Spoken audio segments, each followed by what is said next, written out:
Chinese leader Xi Jinping plans to speak with Ukrainian President Volodymyr Zelensky for the first time since the start of the Ukraine war, likely after he visits Moscow next week to meet with Russian President Vladimir Putin, according to people familiar with the matter.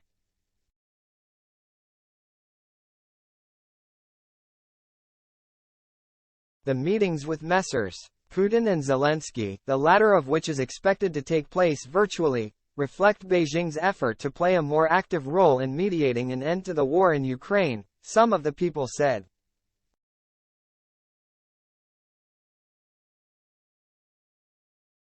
Mr. Xi is considering visiting other European countries as part of his trip to Russia, though his full itinerary has yet to be confirmed, according to the people.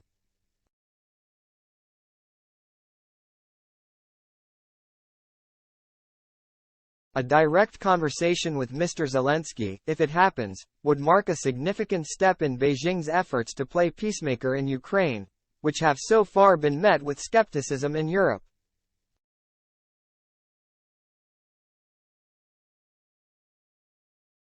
It would also bolster Beijing's credentials as a global powerbroker after it facilitated a surprise diplomatic breakthrough between Saudi Arabia and Iran last week.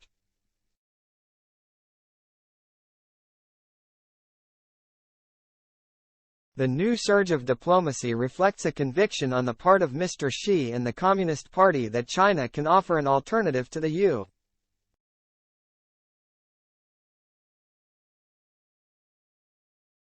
U.S. led model of international relations by relying on commercial ties rather than military might to sway the decisions of other countries.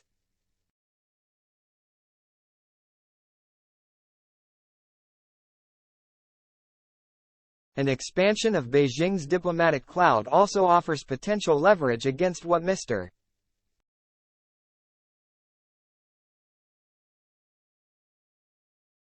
Xi criticized last week as a Cold War-style, U.S.-led campaign of all-round containment, encirclement and suppression against China.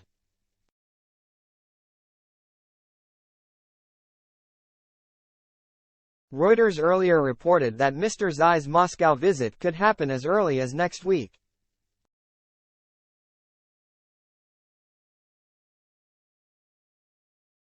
The Wall Street Journal reported in February that Mr. Xi was preparing to visit Moscow in the coming months.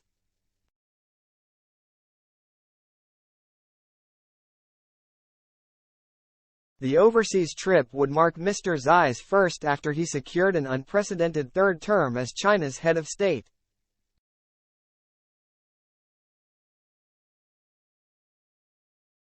It comes as the 69-year-old leader seeks to burnish his status as a global statesman and navigate escalating competition with the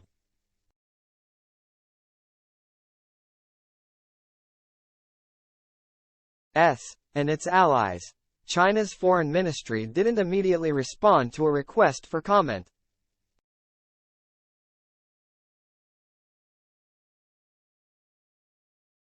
A Ukrainian presidential administration official said the call hadn't yet been confirmed, and its timing was still unclear.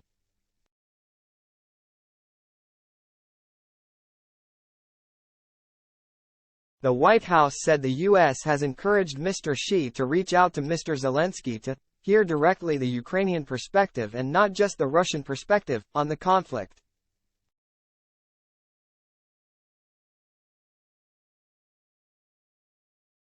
That would be a good thing, because it would potentially bring more balance and perspective to the way that the PRC is approaching this, President Biden's National Security Advisor Jake Sullivan told reporters Monday, referring to the People's Republic of China.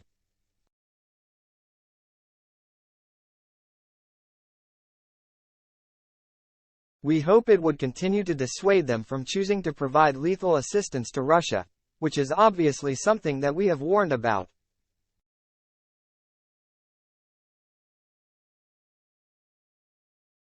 Mr. Sullivan said U.S. officials had been in touch with their Ukrainian counterparts on Monday and that they have yet to receive confirmation that a call between the two sides will take place.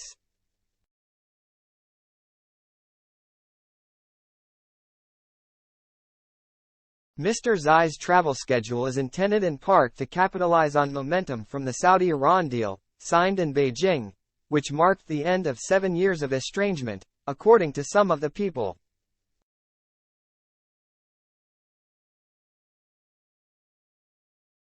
That agreement heralded a notable rise in China's influence in the Middle East, which had been previously dominated by the U.S.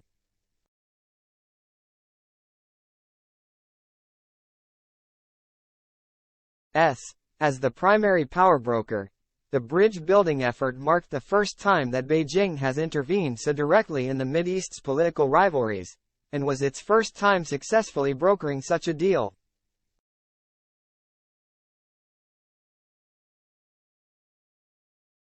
China's last ambitious effort to play the role of global peacemaker came in the early 2000s, when it launched six-party talks aimed at curtailing North Korea's nuclear weapons program in exchange for aid.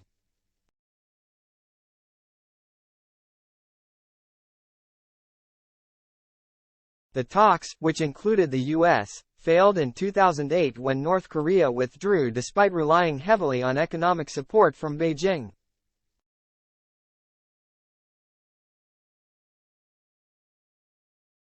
Achieving a breakthrough in Ukraine would be a taller task than the Saudi-Iran deal, especially as both sides in the war believe too much remains to be played out on the battlefield.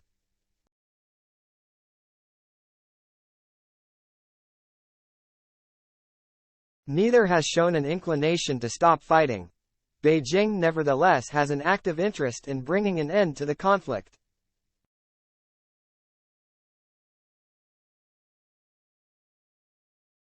The war has put Beijing in a precarious situation, forcing Mr. Xi to balance China's no limits partnership with Russia and his own close relationship with Mr.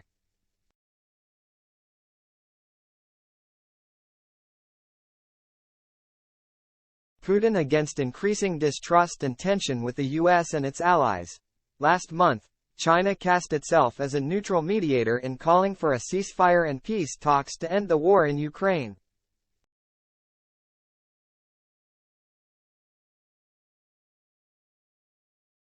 In a 12-point document, China's foreign ministry called for the pursuit of a political solution to the conflict and an end to unilateral sanctions.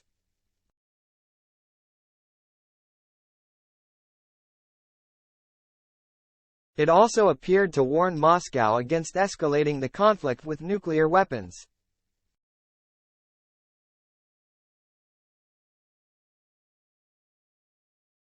Russia's government said it shared Beijing's views of the conflict and welcomed China's peace proposal.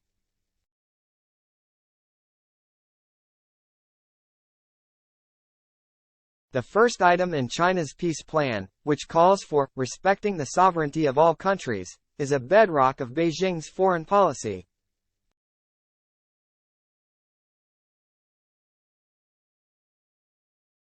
It is also one that has been tested over the past year by Russia's invasion. China officially regards Ukraine as a sovereign nation, and Messrs.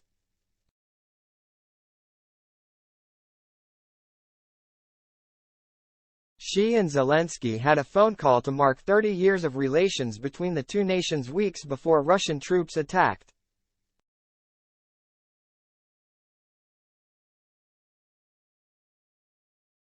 Yet Beijing has refrained from condemning Russian military action in Ukraine, which it has resisted defining as an invasion.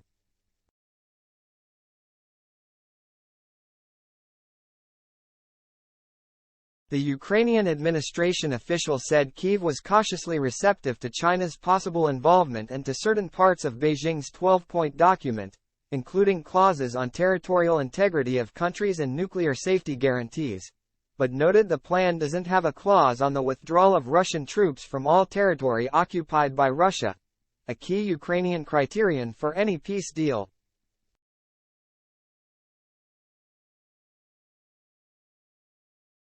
It's a plan that opens space for discussion, but in terms of any peace plan we'd insist on President Zelensky's peace formula proposal, the official said.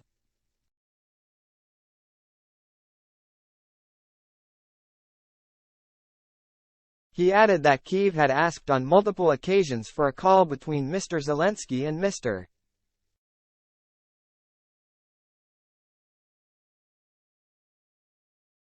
Xi, but so far its requests had been left without response, though Mr. Xi hasn't spoken with Mr.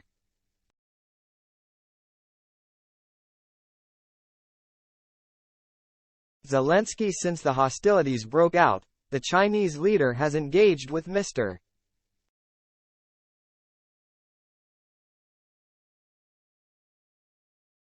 Putin several times through video calls and face-to-face meetings since the war unfolded.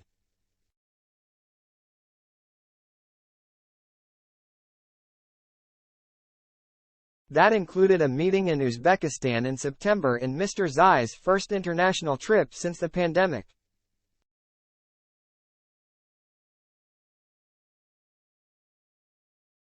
China was Ukraine's largest trading partner before the war, importing almost 30% of its corn from the Eastern European country.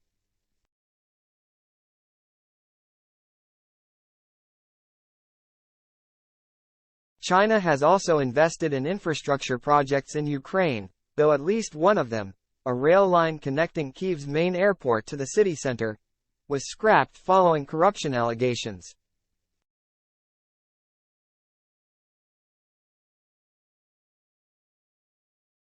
Trade between China and Ukraine fell 60% in 2022 from a year earlier to $7.6 billion.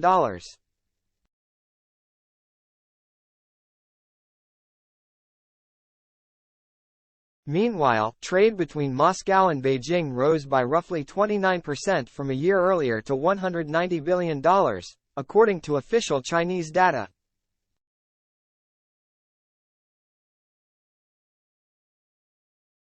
As Russia's sales of oil and gas to Europe have declined, China has emerged as a significant buyer.